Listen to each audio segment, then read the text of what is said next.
விவசாயம் ஒரு தொழில் இல்ல. ஊரை காப்பாத்துற போலீஸ் மாதிரி, நாட்டை காப்பாத்துற மிலிட்டரி மாதிரி, மனுஷரை காப்பாத்துற விவசாயமும் ஒரு சர்வீஸ் தான். நாங்க வந்து மதர் தெரசா வேளாண்மை கல்லூரியிலிருந்து வந்திருக்கோம். ராமல் தங்கல் திட்டம், அதுக்காக இங்க வந்திருக்கோம். இன்னைக்கு நம்ம என்ன பார்க்க போறோம்னா எஸ்எஸ்ஐனா சஸ்டைனபிள் சுகர் கேன் இனிஷியேட்டிவ். அதாவது வந்து செம்மை கரும்பு சாகுபடி.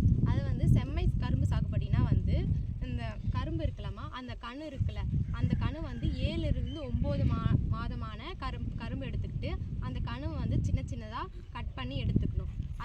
அதை வந்து கட் பண்ணி எடுத்துக்கிட்டு பட் ட்ரீட்மெண்ட்னா வந்து விதை நேர்த்தின்னு சொல்லுவாங்க. விதை நேர்த்தி வந்து எதுக்காக பண்ணணும்னா ஈஸியாக வந்து ஜெர்மினேஷன், அதாவது வந்து முளைப்பு திறன் அதிகமாகிறதுக்காக பட் ட்ரீட்மெண்ட் வந்து பண்ணுறாங்க.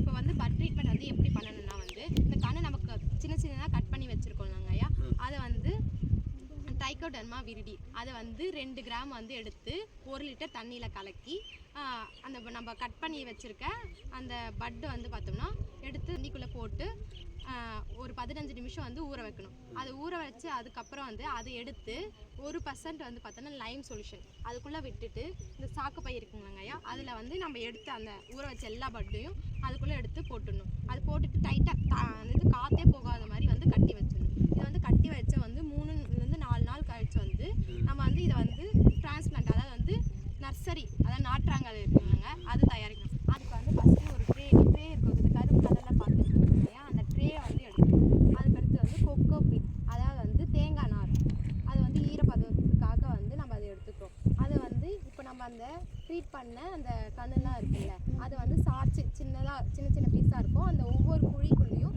சாய்ச்சி வச்சுட்டு நம்ம அந்த தேங்காய் நார் இருக்குல்ல அதை வச்சு மூடிடணும். அது மூடிட்டு வந்து லைட்டாக தண்ணி தெளித்து விட்டுட்டோம். இது வந்து 3லேருந்து 5 நாள் கழிச்சு வந்து வெள்ளை கலரில் வேர் வரும். அதுக்கடுத்து வந்து பார்த்தோன்னா ஒரு 15 நாள் கழிச்சு வந்து அந்த தண்டுலாம் வந்து ஒரு 6 இலை வந்த பருப்பு வந்து ஒரு 20 நாட்கள் ஆகும். இந்த 20 நாட்கள் ஆன பிறகு வந்து பார்த்தோம்னா இந்த நம்ம வந்து அதை வந்து கொஞ்சம் நல்லா பெருசாக வந்துச்சு. அதை வந்து நம்ம நிலத்துக்கு வந்து மாற்றணும்னா எப்போ வந்து மாற்றலாம்னா 25லேருந்து 35 நாட்களில் அந்த டைமில் மாற்றணுங்க ஐயா. அது மாற்றணும். இப்போ வந்து நம்ம அது நிலத்துக்கு மாற்றத்துக்கு முன்னாடி நம்ம அது ஒரு ட்ரே மாதிரி தான் இருக்கும். அந்த ட்ரேக்கு வந்து தண்ணி விடக்கூடாது முன்னாடி நாள். ஏன்னா வந்து தண்ணி விட்டால் அது வந்து எடுக்க வந்து அந்த நார்லாம் வந்து இதுவாகிடும், வேரும் உடையும். அதனால் வந்து நம்ம தண்ணி வந்து எடுக்கிறதுக்கு முன்னாடி ஒரு நாள் விடக்கூடாது.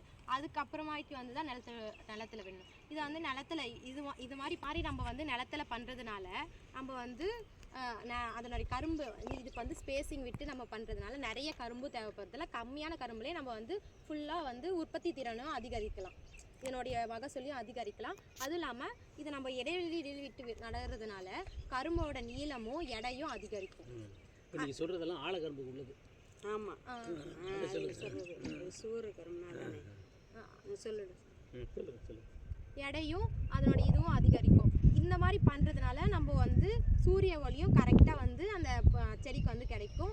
இந்த இடைவெளி விட்டு நட்டோம்னா அதுக்கடுத்து பார்த்தோன்னா ஈரப்பதமும் அதையும் கட்டுப்படுத்தலாம், ஒழுங்காக வந்து மெயின்டைன் பண்ணலாம். இந்த மாதிரி களை எடுக்கவும் வந்து கொஞ்சம் வந்து நமக்கு இந்த முறை பண்ணோம்னா ஈஸியாக கட்டுப்படுத்தலாம்.